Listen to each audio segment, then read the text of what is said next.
ಯೋಂತಃ ಪ್ರವಿಶ್ಯ ಮಮ ವಾಚಮಿಮಾಂ ಪ್ರಸುಪ್ತಾಂ ಸಂಜೀವಯತಿ ಅಖಿಲಶಕ್ತಿಧರಸ್ವಧಾಮ್ನಾ ಪುಣ್ಯಾಂಶ್ಚಹಸ್ತಚರಣಶ್ರವಣತ್ವಗಾದೀನ್ ಪ್ರಾಣಾನ್ ನಮೋ ಭಗವತೆ ಪುರುಷಾಯ ತುಭ್ಯಂ ಕೌಶೇಯಪೀತವಸನಾಂ ಅರವಿಂದನೇತ್ರಾಂ ಪದ್ಮದ್ವಯಾಭಯವರದ್ಯತ ಪದ್ಮಹಸ್ತಾಂ ಉದ್ಯರ್ಚತಾರ್ಕಸದೃಶೀಂ ಪರಮಾಂಕಸಂಸ್ಥಾಂ ಜಯದ್ವಿದೀಶನತಪಾದಯುಗಾಂಜನಿತ್ರೀಂ ನಮಸ್ತೆ ಪ್ರಾಣೇಶ ಪ್ರಣತ ವಿಭವಾಯ ವನಿಮಗಾಹ ನಮಃ ಸ್ವಾಮಿನ ರಾಮಪ್ರಿಯತಮ ಹನುಮನ್ ಗುರುಗುಣ ನಮಸ್ತಭ್ಯಂ ಭೀಮ ಪ್ರಬಲತಮ ಕೃಷ್ಣೇಷ್ಟ ಭಗವನ್ ನಮಃ ಶ್ರೀಮನ್ ಮಧ್ವಪ್ರದಿಶ ಸುದೃಶನ್ನೋ ಜಯ ಜಯ ಭವತಿ ಯದನುಭಾವಾತ್ ಈಡಮೂಕೋಪಿ ವಾಗ್ಮೀ ಜಡಮತಿರಪಿ ಜಂತುಃ ಜಾಯತೆ ಪ್ರಜ್ಞಮೂಳಿಃ ಸಕಲ ವಚನಚೇತೋ ದೇವತಾ ಭಾರತೀ ಸಾ ಮಮ ವಚಸಿ ನಿಧತ್ತಾಂ ಸನ್ನಿಧಿಂ ಮಾನಸೇ ಚ ಪೃಥ್ವೀ ಮಂಡಲ ಮಧ್ಯಸ್ಥಾಃ ಪೂರ್ಣಬೋಧ ಮತಾನುಗಾಃ ವಿಷ್ಣವಾಃ ವಿಷ್ಣುಹೃದಯಾಃ ತಾನ್ ನಮಸ್ತೆ ಗುರುನ್ ಮಮ ನಮೋಸ್ತಾತ್ವಿಕಾ ದೇವಾಃ ವಿಷ್ಣುಭಕ್ತಿಪರಾಯಣಾಃ ಧರ್ಮಮಾರ್ಗೇ ಪ್ರೇರಯन्तु ಭವಂತಃ ಸರ್ವೈಃ ಶ್ರೀ ಗುರುಭ್ಯೋ ನಮಃ ಜನ್ಮಾದ್ಯಸ್ಯೇತೋನ್ಮಯಾತ್ ಇತರತಶ್ಚಾರ್ಥೇಷ್ವಭಿಜ್ಞಸ್ವರಾಡ್ತೇನೆ ಬ್ರಹ್ಮಹೃದಾಯ ಆದಿಕವಯೇ ಮುಖ್ಯಂತಿ ಯಂ ಸೂರಯಃ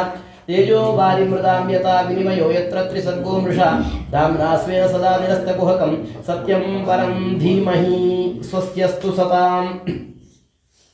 ಭಗವಂತನ ಅನುಗ್ರಹ ಅದನ್ನು ನಾವು ಪಡ್ಕೊಂಡ್ರೆ ಆಗ ನಮಗೆ ಬೇಕಾದ್ದೆಲ್ಲವೂ ಕೂಡ ಸಿಗ್ತದೆ.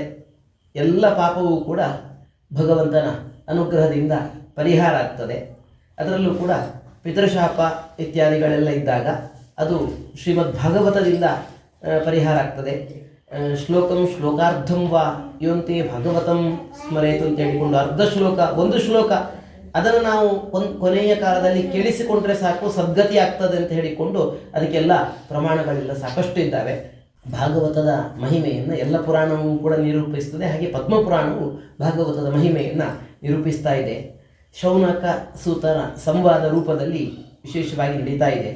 ಶೌನಕರು ಪ್ರಶ್ನೆಯನ್ನು ಕೇಳ್ತಾರೆ, ಒಂದಿಷ್ಟು ಪ್ರಶ್ನೆಯನ್ನು, ನಮಗೆಲ್ಲ ಜ್ಞಾನೋಪದೇಶವನ್ನು ಮಾಡಿರಿ ಅಂತ ಹೇಳಿಕೊಂಡ್ರು.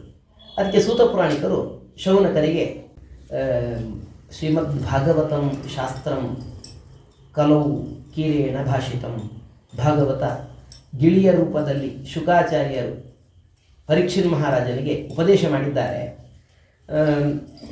ಮನಃಶುದ್ಧಿ ಅಂತ ಏನಾದರೂ ಆಗುವುದು ಅಂತ ಇದ್ದರೆ ಅದು ಭಾಗವತದಿಂದಲೇ. ಬೇರೆ ಯಾವುದೂ ಕೂಡ ಮನಃಶುದ್ಧಿಯನ್ನು ಮಾಡತಕ್ಕಂತಹ ಒಂದು ವ್ಯವಸ್ಥೆ ಭಾಗವತದಷ್ಟು ಚೆನ್ನಾಗಿ ಬೇರೆ ಇಲ್ಲ. ವಿಶೇಷವಾಗಿ ಈ ಭಾಗವತದಿಂದ ಏನು ಅಂತಲ್ಲ, ಭಾಗವತ ಕೇಳಿದ್ರಿಂದ ಏನು ಅಂತಲ್ಲ, ಭಾಗವತ ಕೇಳ್ತಾ ಇರುವಂಥದ್ದು ಹೋದ ಜನ್ಮದ ನಮ್ಮ ಸುಕೃತದಿಂದ ಅಂತ. ಜನ್ಮಾಂತರದ ಪುಣ್ಯದಿಂದ ಭಾಗವತವನ್ನು ಕೇಳೋಣ ಅನ್ನುವಂಥ ಇಚ್ಛೆ ನಮಗೆ ಹುಡ್ತದಂತೆ, ಭಾಗವತವನ್ನು ಕೇಳ್ತೇವಂತೆ, ಹೇಳ್ತೇವಂತೆ. ಹಾಗಾಗಿ ಇದರಿಂದ ಅಲ್ಲ, ಇದು ಹೋದ ಜನ್ಮದ ನಮ್ಮ ಸುಕೃತದ ಫಲ ಅಂತ ನಾವು ತಿಳ್ಕೊಳ್ಬೇಕಂತೆ. ಈ ವಿಶೇಷವಾಗಿ ಪರೀಕ್ಷಿತೆ ತಥಾ ವಕ್ತುಂ ಸಭಾಯಾಂ ಸಂಸ್ಥಿತೆ ಶುಕೆ, ಶುಕಾಚಾರ್ಯರು ಮತ್ತು ಪರೀಕ್ಷಿತ್ ಮಹಾರಾಜನಿಗೆ ಶುಕಾಚಾರ್ಯರು ಭಾಗವತವನ್ನು ಉಪದೇಶ ಮಾಡಲಿಕ್ಕೆ ಕೂತ್ಕೊಂಡಿದ್ದಾರೆ. ಆಗ ದೇವತೆಗಳೆಲ್ಲರೂ ಬಂದ್ರಂತೆ, ಒಂದು ಕೈಯಲ್ಲಿ ದೊಡ್ಡ ಅಮೃತದ ಕಲಶವನ್ನು ಹಿಡ್ಕೊಂಡು ಬಂದ್ರಂತೆ. ಶುಕಾಚಾರ್ಯರ ಹತ್ರ ಕೇಳ್ತಾರೆ, ನೀವು ಯಾಕೆ ಭಾಗವತನ ಹೇಳ್ತಾ ಇದ್ದೀರಿ? 7 ದಿವಸದಲ್ಲಿ ಅವನು ಸಾಯ್ತಾನೆ, ಅವನನ್ನು ಉದ್ಧಾರ ಮಾಡಬೇಕು, ಆ ದೃಷ್ಟಿಯಲ್ಲಿ ಭಾಗವತ ಅಲ್ವಾ? ಹಾಗಾದರೆ ಒಂದು ಕೆಲಸ ಮಾಡಿ, ಅಮೃತವನ್ನು ಕುಡಿದವರು ಸಾಯುವುದಿಲ್ಲ, ಈ ಅಮೃತ ಕಲಶ ಕೊಟ್ಟು ಬಿಡ್ತೇವೆ, ಅವನಿಗೆ ಕುಡಿಸಿ, ಅವನು ಬದುಕಲಿ, ಪುಸ್ತಕ ನಮ್ಗೆ ಕೊಡಿ, ಭಾಗವತ ನಾವು ತಗೊಂಡು ಹೋಗ್ತೇವೆ ದೇವಲೋಕಕ್ಕೆ, ನಮಗೆ ಇರಲಿ ಅಂತ. ಅದೆಲ್ಲಿ ಇದೆಲ್ಲಿ ಅಂದ್ಬಿಟ್ರು ಶುಕಾಚಾರ್ಯ.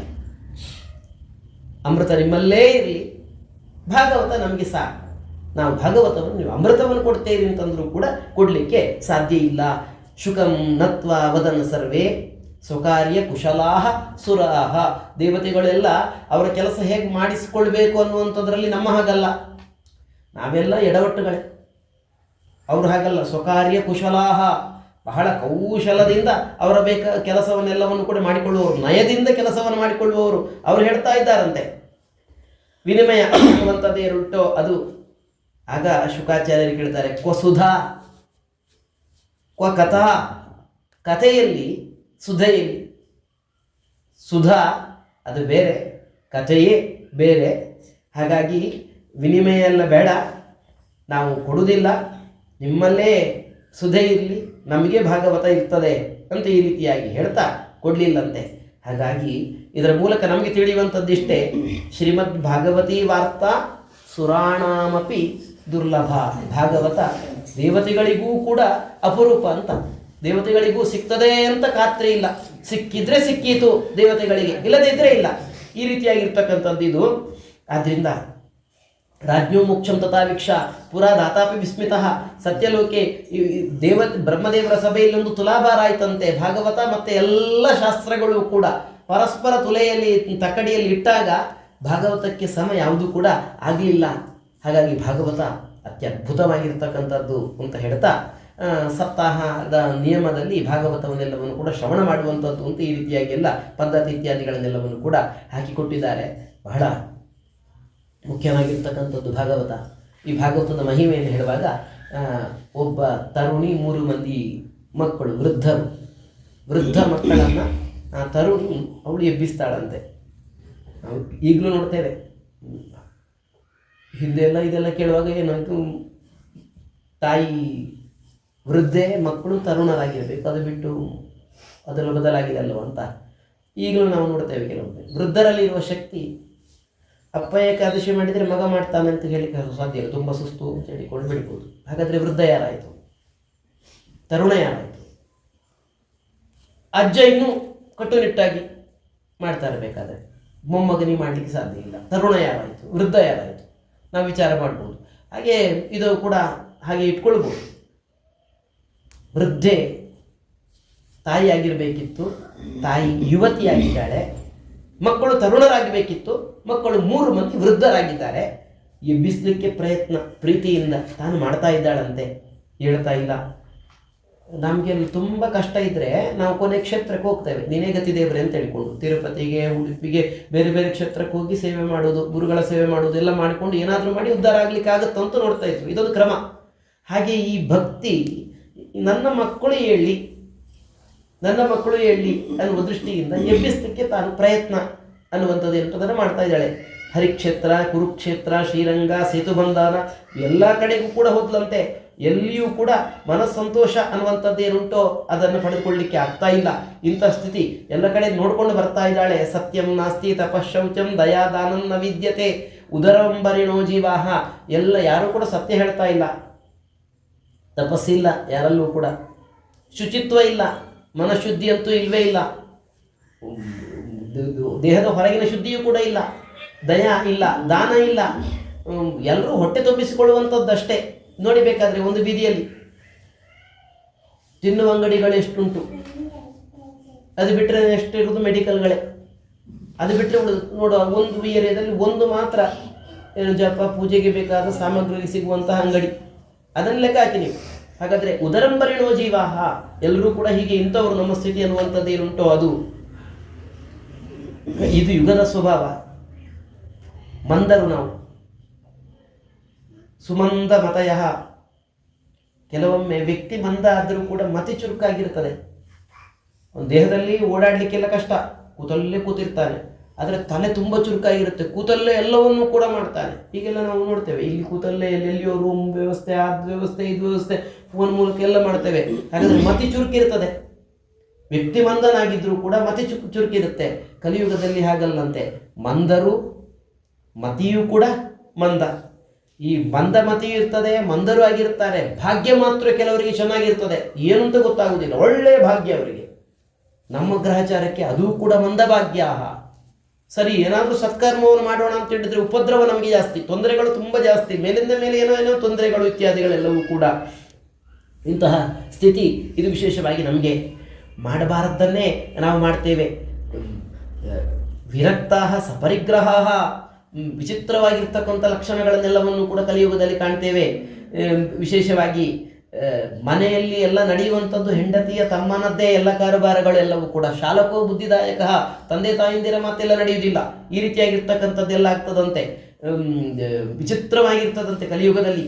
ನ ಯೋಗಿ ನೈವ ಸಿದ್ಧೋವ ನ ಜ್ಞಾನಿ ಸತ್ಕ್ರಿಯೋ ನರಹ. ಯೋಗಿ ಇಲ್ಲ, ಸಿದ್ಧ ಇಲ್ಲ, ಸತ್ಕ್ರಿಯೆಯನ್ನು ಮಾಡತಕ್ಕಂಥ ವ್ಯಕ್ತಿ ಇಲ್ಲ ಕಲಿಯುಗದಲ್ಲಿ. ಇದೆಲ್ಲವೂ ಕೂಡ ಈಗಾಗಲೇ ನಾವು ಕಾಣ್ತಾ ಇದ್ದೇವೆ. ಹೀಗೆ ಸಾಧನಂ ಭಸ್ಮತಾಂಗತಂ, ಎಲ್ಲ ಸಾಧನೆಯು ಕೂಡ ಭಸ್ಮೀಭೂತವಾಗಿ ಹೋಗ್ತಾ ಉಂಟಂತೆ. ಬ್ರಾಹ್ಮಣರೆಲ್ಲ ಮಂತ್ರವನ್ನು ಮಾಡಿಕೊಳ್ತೇವೆ ನಾವು ಅಲ್ವಾ, ಇಷ್ಟು ಜಪಕ್ಕೆ ಇಷ್ಟ ಆಗ್ತದೆ ಹೇಳ್ತಾ ಇದ್ದೇವೆ. ಹಾಗಾದರೆ ಜಪದ ಮಂತ್ರವನ್ನು ನಾವು ಮಾರಿಕೊಂಡಂತೆ ಮಂತ್ರವನ್ನೇ ಮಾರಿದ್ದೇವೆ. ಹಾಗಾದರೆ ಶಿವಶೂಲ ದ್ವಿಜಾತಯ, ಶಿವ ಅಂದರೆ ಮಂತ್ರ ಅಂತೆ, ಮಂತ್ರವನ್ನು ಮಾರ್ತೇವಂತೆ. ಇಷ್ಟು ಪ್ರಯಕ್ಕೆ ಇಷ್ಟು ಮಂತ್ರ, ಇಷ್ಟು ಮಂತ್ರಕ್ಕೆ ಇಷ್ಟು, ಅದು ಬಿಟ್ಟು ನೀನು ಕೊಡಪ್ಪ ನೀನು ಕೊಡು ಅಂತ ಹೇಳಿಕೊಂಡು ಹೇಳೋದು ಬಿಟ್ಟು ಇಷ್ಟು ಇಷ್ಟು ಅಂತ ಹೇಳಿಕೊಂಡು ಹಾಗೆ ಹೆಚ್ಚು ಹೆಚ್ಚು ಹೆಚ್ಚು ಹೆಚ್ಚು ಆಗ್ತಾ ಹೋಗ್ತದಂತೆ. ಅನ್ನವನ್ನೆಲ್ಲ ಮಾಡ್ತೇವಂತೆ, ಅನ್ನ ದಾನ ಎಲ್ಲ ನಿಂತು ಹೋಗ್ತದಂತೆ. ಹೀಗೆ ಕಲಿಯುಗದ ಲಕ್ಷಣ ಹೀಗೆ ಇದನ್ನೆಲ್ಲ ಲಕ್ಷಣವನ್ನು ನಾನು ಕಂಡೆ ಅಂತ ಹೇಳ್ತಾಳೆ ಆ ತರುಣಿ. ಎಲ್ಲ ಕಡೆಗೂ ಹೋದೆ, ಏನಾದರೂ ಆಗ್ತದೋ, ನನ್ನ ಮಕ್ಕಳು ಉದ್ಧಾರ ಆಗ್ತಾರಾ, ನಾನು ಉದ್ಧಾರ ಆಗ್ತೇನೋ ಅಂತ ಹೇಳಿಕೊಂಡು ಭಕ್ತಿ ತರುಣಿ ಹೋದ್ಲಂತೆ. ಎಲ್ಲ ಕಡೆಗೂ ಹೋಗಿ ಹೋಗಿ ಯಾಮುನಂ ತಟಂ ಆಪನ್ನ, ಯಮುನಾ ತಟಕ್ಕೆ ಬಂದೆ. ಹರಿ ಭಗವಂತ ಕೃಷ್ಣನಾಗಿ ಅನೇಕ ಲೀಲೆಯನ್ನು ತೋರಿಸಿದ ಸ್ಥಳ ಅದು. ಅಲ್ಲಿ ನಾನು ಬಂದೆ, ಆಶ್ಚರ್ಯ ಆಯಿತು ನನಗೆ. ಸ್ವಲ್ಪ ಅಲ್ಲಿ ಚೈತನ್ಯ ಅನ್ನುವಂಥದ್ದು ಏನುಂಟು ಅದು ಬಂತು. ನನ್ನ ಮಕ್ಕಳು ಕಣ್ಣು ಬಿಟ್ಟರು ಅಂತಾಳೆ. ಅಲ್ಲಿಗೆ ಬಂದಾಗ ನನ್ನ ಮಕ್ಕಳು ಕೂಡ ಕಣ್ಣು ಬಿಟ್ಟರು, ಸ್ವಲ್ಪ ಕಣ್ಣು ಬಿಟ್ಟು ಮತ್ತೆ ಕಣ್ಣು ಮುಚ್ಚಿದರು. ಕೆಲವೊಮ್ಮೆ ಎಬ್ಬಿಸಿದರೆ ಒಮ್ಮೆ ಕಣ್ಣು ಬಿಟ್ಟು ಮತ್ತೆ ಅಲ್ಲೇ ನಿದ್ರೆ ಮಾಡ್ತಾರೆ. ಅದೇ ರೀತಿ ಎಷ್ಟು ಪ್ರಯತ್ನ ಪಟ್ಟರೂ ಕೂಡ ಇಲ್ಲ. ಎಲ್ಲ ಕಡೆ ನಾನು ನೋಡ್ತಾ ಇದ್ದೇನೆ, ಯಾರಾದರೂ ನನ್ನನ್ನು ಉದ್ಧಾರ ಮಾಡುವವರಿದ್ದಾರಾ, ಎಬ್ಬಿಸುವವರಿದ್ದಾರಾ ಅಂತ ನೋಡಿದರೆ ಯಾರೂ ಕೂಡ ಇಲ್ಲ. ಏನು ಮಾಡಲಿಕ್ಕೂ ಸಾಧ್ಯ ಇಲ್ಲ, ಪರಿಸ್ಥಿತಿ ಹೀಗಾಗಿದೆ. ಆಗ ನಾರದರು ಅಕಸ್ಮಾತ್ ಅಲ್ಲಿಗೆ ಬಂದರು. ಯಾರಮ್ಮ ನೀನು, ಯಾಕೆ ನೀನು ಇಂಥ ಸ್ಥಿತಿ ಉಂಟು ಅಂತ ಈ ರೀತಿಯಾಗಿ ಕೇಳಿದ್ದಕ್ಕೆ ಆಕೆ ಹೇಳ್ತಾಳಂತೆ ನಾರದರಿಗೆ, ಅಹಂ ಭಕ್ತಿ, ಇವರಿಬ್ಬರು ನನ್ನ ಮಕ್ಕಳು, ನಾವು 3 ಮಂದಿ ಒಟ್ಟಿಗೆ ಇದ್ದವರು, ಇವರಿಬ್ಬರು ವೃದ್ಧರಾಗಿದ್ದಾರೆ, ನನ್ನ ಸ್ಥಿತಿ ಹೀಗಿದೆ, ಅವರಿಬ್ಬರನ್ನು ಏನಾದರೂ ಮಾಡಿ ನಾನು ಮೇಲಕ್ಕೆ ಎಬ್ಬಿಸಬೇಕು ಅಂತ ಪ್ರಯತ್ನ ಪಡ್ತಾ ಇದ್ದೇನೆ. ಏನು ಮಾಡಿದ್ರೂ ಕೂಡ ಆಗ್ತಾ ಇಲ್ಲ. ನನ್ನ ಹುಟ್ಟು ದ್ರವಿಡೆ ತಮಿಳುನಾಡು ಪ್ರಾಂತ್ಯದಲ್ಲಿ ಆಯಿತು, ನನ್ನ ವೃದ್ಧಿ ಕರ್ನಾಟಕದಲ್ಲಿ ಆಯಿತು, ಮಹಾರಾಷ್ಟ್ರದಲ್ಲೂ ಕೂಡ ವಿಜೃಂಭಿಸಿದೆ ನಾನು ಭಕ್ತಿ ಹೇಳುವಂಥದ್ದು. ಕೊನೆಗೆ ನನ್ನ ನಾಶ ಗುಜರಾತ್ ಪ್ರದೇಶದಲ್ಲಿ ಆಯಿತು, ಗುರ್ಜರೆ ಜೀರ್ಣತಾಂಗತ. ಈ ಕಲಿಯುಗ ಹೀಗುಂಟು. ನನ್ನ ಮಕ್ಕಳು ಕೂಡ ಇಂಥವರ ಸ್ಥಿತಿಗೆ ಬಂದಿದ್ದಾರೆ. ವೃಂದಾವನದಲ್ಲಿ ನಮಗೆ ಸ್ವಲ್ಪ ಚೈತನ್ಯ ಅನ್ನುವಂಥದ್ದು ಏನುಂಟು ಅದು ಬಂತು, ನಾವು ಎದ್ದೆವು, ನನಗೆ ಒಳ್ಳೆಯ ರೂಪ ಇತ್ಯಾದಿಗಳೆಲ್ಲ ಬಂತು. ಆದರೆ ನನ್ನ ಮಕ್ಕಳನ್ನು ಮಾತ್ರ ಎಬ್ಬಿಸಲಿಕ್ಕೆ ನಾನು ಸಮರ್ಥಳೆ ಆಗಲಿಲ್ಲ. ಅವರು ಹೇಳ್ತಾ ಇಲ್ಲ, ಏನು ಮಾಡಬೇಕು ಅಂತಲೇ ಗೊತ್ತಾಗ್ತಾ ಇಲ್ಲ. ನಾವು 3 ಮಂದಿ ಒಟ್ಟಿಗೆ ಇದ್ದರೆ ಮಾತ್ರ ಒಂದು ಬಲ, ಪುಷ್ಟಿ ಇತ್ಯಾದಿಗಳೆಲ್ಲ, ಸ್ಥಿತಿ ಹೀಗುಂಟು ಅಂತ ಈ ರೀತಿಯಾಗಿ ಹೇಳಿದ್ದಕ್ಕೆ ನಾರದರು ಹೇಳ್ತಾರಂತೆ, ಇಲ್ಲಮ್ಮ, ನಿನ್ನ ಕಾರಣದಿಂದ ನೀನು ಹೀಗಾದದ್ದಲ್ಲ. ಕೆಲವೆಲ್ಲ ನಮ್ಮ ಪ್ರಾರಬ್ಧವೋ ಅಂತ ನಾವು ನೋಡಬೇಕಾಗ್ತದೆ, ಇನ್ನು ಕೆಲವು ನಮ್ಮ ಪ್ರಾರಬ್ಧ ಅಲ್ಲ, ಕಾಲದ ಬಲ ಅಂತ ಇರ್ತದೆ. ಹಾಗೆ ನಾರದರು ಹೇಳ್ತಾರಂತೆ, ನಿನ್ನದ್ದಲ್ಲ, ಮತ್ತು ಯಾವುದು ಕಲಿಯುಗದ ಒಂದು ಪ್ರಭಾವ. ಅದು ಕಲಿಯುಗದಲ್ಲಿ ವಿಶೇಷವಾಗಿ ಕಾಲದ ಬಲವೇ ಹೀಗಿರ್ತದೆ. ನೀನು ಈ ಕಲಿಯುಗ ಭಗವಂತ ಯಾವಾಗ ಭೂಲೋಕವನ್ನು ಬಿಟ್ಟನೋ ಆಗ ಕಲಿಕಾಲ ಅನ್ನುವಂಥದ್ದು ಏನುಂಟೋ ಅದು ವಿಶೇಷವಾಗಿ ಆರಂಭ, ಕಲಿಯ ವ್ಯಾಪಾರ ಅನ್ನುವಂಥದ್ದು ಏನುಂಟೋ ಅದು ಆರಂಭ ಆಗ್ತದೆ. ಕಲಿಯುಗದಲ್ಲಿ ಯತ್ಫಲಂ ನಾಸ್ತಿ ತಪಸಾ ನಯೋಗ್ಯೇನ ಸಮಾಧಿನ ತತ್ಫಲಂ ಲಭತೆ ಸಮ್ಯಕ್ ಕಲವು ಕೇಶವ ಕೀರ್ತನಾಥ್ ಅಂತ. ಭಗವಂತನ ಸಂಕೀರ್ತನೆ ಮಾತ್ರದಿಂದ ಎಲ್ಲವನ್ನು ಕೂಡ ಪಡೆದುಕೊಳ್ಳಿಕ್ಕೆ ಆಗ್ತದೆ. ಎಲ್ಲದರಲ್ಲೂ ಕೂಡ ಸಾರ ಇಲ್ಲ. ಕಲಿಯುಗದಲ್ಲಿ ಯಾವುದರಲ್ಲೂ ಕೂಡ ಸಾರ ಇಲ್ಲ, ಎಲ್ಲ ಸಾರಹೀನ ಆಗಿದೆ ಅಂತೆ. ಕರ್ಮದಲ್ಲಿ ಸಾರ ಇಲ್ಲ. ಕುಕರ್ಮಾಚರಣಾತ್ ಸಾರ ಸರ್ವತೋ ನಿರ್ಗತೋ ಅಧುನ. ಎಲ್ಲ ಇದೆ, ಚೆನ್ನಾಗಿದ್ದೇವೆ ನಾವೆಲ್ಲ ನೋಡಲಿಕ್ಕೆ.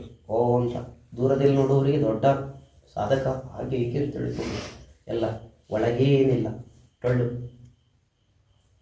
ಪದಾರ್ಥ ಸಂಸ್ಥಿತ ಭೂಮು, ನಾವೆಲ್ಲ ಇದ್ದೇವೆ ಲೆಕ್ಕಕ್ಕೆ. ಎಲ್ಲ ಮುಖಲಕ್ಷಣ, ಜುಟ್ಟು, ನಾಮ ಎಲ್ಲವೂ ಇದೆ. ಒಳಗೆ ಗೋವಿಂದ, ಸತ್ವ ಇಲ್ಲ. ಪರಿಸ್ಥಿತಿ ಹೀಗೆ. ಕೊಟ್ಟು ಭತ್ತ ಅಕ್ಕಿಯನ್ನು ಒಳಗೊಂಡಿದ್ದರೆ ಮಾತ್ರ ಅದರಿಂದ ಗಿಡ, ಮತ್ತಷ್ಟು ಭತ್ತ, ಮತ್ತಷ್ಟು ಅಕ್ಕಿ. ಅದು ಬಿಟ್ಟು ಅದರ ಸಿಪ್ಪೆ ಮಾತ್ರ ಇದ್ದರೆ ಒಳಗೆ ಇದೇ ಇರಲಿಲ್ಲ ಅಂತ, ಬೀಜವೇ ಇಲ್ಲ ಅಂತಂದರೆ, ಸಿಪ್ಪೆ ಮಾತ್ರ ಇದ್ದರೆ ಏನಾಗುವುದಿಲ್ಲ. ಲೆಕ್ಕಕ್ಕೆ ಕಾಣಲಿಕ್ಕೆ ಇದೆ, ರಾಶಿ ಹಾಕಿ ಇಡ್ಬೋದು ಬೇಕಾದ್ರೆ, ಅದನ್ನು ಚೆನ್ನಾಗಿ ದೊಡ್ಡ ರಾಶಿ ಹಾಕಿ ನೋಡಲಿಕ್ಕೆ ಎಲ್ಲ ಇಟ್ಕೊಳ್ಬೋದು, ಬೇಕಾದ್ರೆ ಅಲಂಕಾರಕ್ಕೆ ಇಟ್ಕೊಳ್ಬೋದು. ಹಾಗೆ ನಮ್ಮ ಸ್ಥಿತಿ ಅನ್ನುವಂಥದ್ದು ಏನುಂಟೋ ಅದು. ಭಾಗವತವೂ ಹಾಗೆ. ಭಾಗವತಕ್ಕೆ ಬನ್ನಿ ಅಂತಂದಾಗ ಎಷ್ಟು ಜನ ಸೇರ್ತಾರೆ ಕೇಳ್ತೇವೆ, ಯೂಟ್ಯೂಬಲ್ಲಿ ಬರ್ತದ ಕೇಳ್ತೇವೆ. ಅಷ್ಟು ಜನ ಇದ್ದರೆ ಮಾತ್ರ ಬರೋದು. ಎಷ್ಟು ಕೊಡ್ತೀರಿ ಅಂತ ಕೇಳ್ತೇವೆ, ಇಷ್ಟು ಕೊಟ್ಟರೆ ಮಾತ್ರ ಬರೋದು ಅಂತ ಹೇಳ್ತೇವೆ. ಹೀಗೆಲ್ಲ ಮಾಡಿದರೆ ನಮ್ಮ ಭಾಗವತ ಗೋವಿಂದ. ವಿಪ್ರೈರ್ ಭಾಗವತಿ ವಾರ್ತಾ ಗೇಹೇ ಗೇಹೇ ಜನೇ ಜನೇ ಇದೆ, ನಡೀತದೆ, ಎಲ್ಲ ನಡೀತದೆ. ಅದರಲ್ಲಿ ಉಂಟಂತೆ A grade, B, C, D ಉಪನ್ಯಾಸ ಅಂತ ಹೇಳಿಕೊಂಡು ಅದರಲ್ಲಿ ಉಂಟಂತೆ. ಅವ್ರದ್ದೆಲ್ಲ ಒಂದು ತಿಂಗಳ ಮೊದಲೆಲ್ಲ ಬುಕ್ ಆಗ್ತದೆ ಅಲ್ಲಿ. ಹೇಗೆಲ್ಲ ಎಷ್ಟು ಜನ ಇದ್ದರೆ ಮಾತ್ರ ಹೇಳುವರು, ಇಷ್ಟೇ ಜನ ಇದ್ದರೆ ಹೇಳೋದಿಲ್ಲ, ಹಾಗೆಲ್ಲ ಇದೆ ಅಂತೆ. ಹಾಗಾದರೆ ಕಣಲೋಭದಿಂದ ಭಾಗವತ ಎಲ್ಲ ನಡೀತಾ ಉಂಟು ಅಂತಂದರೆ ಆಗ ಅವ್ನು ಹೇಳೋದ್ರಲ್ಲಿ ಏನು ಸತ್ತೋಗ್ಬಂತು. ಎಷ್ಟು ದುಡ್ಡು ಸಿಗ್ತದೆ ಅಂತ ಹೇಳಿಕೊಂಡು ಭಾಗವತ ಹೇಳಿಕ್ಕೆ ಹೋದದ್ದು, ದುಡ್ಡು ನೋಡ್ಲಿಕ್ಕೆ ಹೋದದ್ದು. ವಿಪ್ರೈರ್ ಭಾಗವತಿ ವಾರ್ತಾ ಕಾರಿತಾ ಕಣಲೋಭೇನ, ಆಗ ಸಾರ ಇಲ್ಲ. ಕಥಾಸಾರ ತಥೋಗತಃ. ತಪಸ್ಸು ತೀರ್ಥ ಅಲ್ಲಿ ಇಲ್ಲ ಏನು. ಯಾಕಂದರೆ ತೀರ್ಥದಲ್ಲೆಲ್ಲ ಏನು ಅತ್ಯುಗ್ರ ಭೂರಿ ಕರ್ಮಾಣ, ಮಾಡಬಾರದ ಕೆಲಸವನ್ನು ಮಾಡುವವರೆಲ್ಲ ತೀರ್ಥಕ್ಕೆ ಹೋಗಿ ಕೂತ್ಕೊಳ್ತಾರಂತೆ. ನಾಸ್ತಿಕರೆಲ್ಲ ತೀರ್ಥದಲ್ಲಿ ಇರ್ತಾರಂತೆ. ರೌರವಾಹ ಜನ ತೀರ್ಥದಲ್ಲಿ ಇರ್ತಾರಂತೆ. ತೀರ್ಥ ಸಾರಸ್ವತ ಹೋಗ್ತಾರೆ, ತೀರ್ಥ ಹೇಳುತ್ತಂತೆ ನೀವೇರಿ ನಾನೇ ಹೋಗ್ತೇನೆ ಅಂತ. ಅವ್ರು ಇರ್ತಾರೆ, ನಾವು ಅಲ್ಲಿ ಕ್ಷೇತ್ರ ತೀರ್ಥ ಅಂತ ಹೇಳ್ಕೊಂಡು ಹೋಗ್ತೇವೆ. ಅವರ ಮಧ್ಯದಲ್ಲಿ ಹೋಗಿ ನಾವು ಮುಗಿಸ್ಕೊಂಡು ಬರ್ತೇವೆ. ಎಲ್ಲ ಮುಗೀತು ನಮ್ಮದು. ಇನ್ನು ತಪಸ್ಸಲ್ಲೂ ಸಾರ ಇತ್ತು ಹಿಂದೆ, ಈಗ ತಪಸ್ಸಲ್ಲಿ ಸಾರ ಇಲ್ಲ. ನಾವು ಶ್ರೀನಿವಾಸ ಕಲ್ಯಾಣದಲ್ಲಿ ಆರಂಭದಲ್ಲೇ ಕೇಳ್ತೇವೆ, ಅವನೊಬ್ಬ ವೃಷಭನನ್ನು ಕೊಲ್ಲು ಅಂತ ಭಗವಂತನಲ್ಲಿ ಋಷಿಗಳೆಲ್ಲ ಪ್ರಾರ್ಥನೆ ಮಾಡಿಕೊಂಡ್ರು. ಅವನು ಕೂಡ ತಪಸ್ಸಿಗೆ ಕೂತ ಶಾಲಗ್ರಾಮ ಪೂಜೆಯನ್ನು ಮಾಡ್ತಾ ಇದ್ದಾನೆ. ಶಾಲಗ್ರಾಮವನು ಹಾಗೆ ನೇಪಾಳಕ್ಕೆ ಹೋದು ತಗೊಂಡ ಬ್ರಾಹ್ಮಣ ಅಂತ ಹೇಳಿಕೊಂಡು ಹೋದವರೆಲ್ಲ ತಗೊಂಡದೆ. ಕೊನೆಗೆ ಅವರು ಶೋಕೇಸಲ್ಲಿಟ್ಟರು. ಕೊನೆಗೆ ತಂದು ಇವ ನಿತ್ಯ ಪೂಜೆಗೆ ಅಂತ ಹೇಳ್ಕೊಂಡು ತಗೊಂಡವ. ಹಾಗಾಗಿ ಬ್ರಾಹ್ಮಣರಿಗೆ ಇಲ್ಲ ಈಗ, ಎಲ್ಲರೂ ತಗೊಳ್ಳುವಂಥದ್ದು, ಅದನ್ನು ಚೆಂದಕ್ಕೆ ಇಟ್ಕೊಳ್ಳುವಂಥದ್ದು, ಅಲಂಕಾರಕ್ಕೆ ಅಲ್ಲಿ ಇಲ್ಲೆಲ್ಲ ಇಡೋದು, ಹೀಗೆಲ್ಲ ಮಾಡುವುದಾದ್ರಿಂದ ನಿಜವಾಗಿ ನಿತ್ಯ ಪೂಜೆ ಮಾಡ್ತೇನೆ ಅಂತನೂ ಇಲ್ಲ, ಸರಿಯಾದ ಸಿಗುವುದಿಲ್ಲ. ಎಲ್ಲೋ ರಬ್ಬರಿದ್ದು ಶಾಲಗ್ರಾಮ ಎಲ್ಲ ಸಿಗ್ತದೆ, ಅದೆಲ್ಲ ಆಗ್ತದೆ. ಎಲ್ಲ ಇದು ಎಲ್ಲದರಲ್ಲೂ ಕೂಡ ಸಾರ ಅನ್ನುವಂಥದ್ದು ಹೋಗ್ತಾ ಇದೆ. ತಪಸ್ಸಲ್ಲಿ ಕ್ಷೇತ್ರದಲ್ಲಿ ಸಾರ ಇಲ್ಲ, ತಪಸ್ಸಲ್ಲೂ ಸಾರ ಇಲ್ಲ. ತಪಸ್ಸು ಮಾಡುವಾಗ ಕೃಷ್ಣ ಮಂತ್ರ ಜಪ ಮಾಡ್ತೀರಿ ಅಂತ ಇಟ್ಕೊಳ್ಳಿ, ಏಕಾದಶಿ ಮಾಡ್ತೀರಿ ಅಂತ ಇಟ್ಕೊಳ್ಳಿ. ಅದನ್ನೆಲ್ಲ ಮಾಡುವಾಗ ದೇವರ ಪ್ರೀತನಾಗಲಿ ಅನ್ನೋ ದೃಷ್ಟಿಯಿಂದ ಅಷ್ಟೇ ಮಾಡಿದರೆ ಆ ವ್ರತದಲ್ಲಿ ಒಂದು ಸಾರ ಅನ್ನುವಂಥದ್ದು ಏನಂತ ಅದಿರ್ತದಂತೆ. ಅದು ಬಿಟ್ಟು ಅತೀ ಆಸೆಯಿಂದ ಜಪ ಮಾಡೋದು. ಜಪ 108 ಮಾಡಿದರೆ ಇನ್ನು ಬೇಡಿಕೆಯು 108 ಇತ್ತು ಅಂತಂದರೆ ಆ ಜಪದಲ್ಲಿ ಸಾರ ಇಲ್ಲಿ ಉಳಿತು. 108 ಜಪ ಮಾಡ್ತಾನೆ, 108 ಬೇಡಿಕೆಗಳನ್ನು ಇಟ್ಕೊಂಡಿದ್ದಾನಂತಂದರೆ ಜಪದ ಸಾರ ಅನ್ನುವಂಥದ್ದು ಏನು ಅದು ಹೋಯಿತು.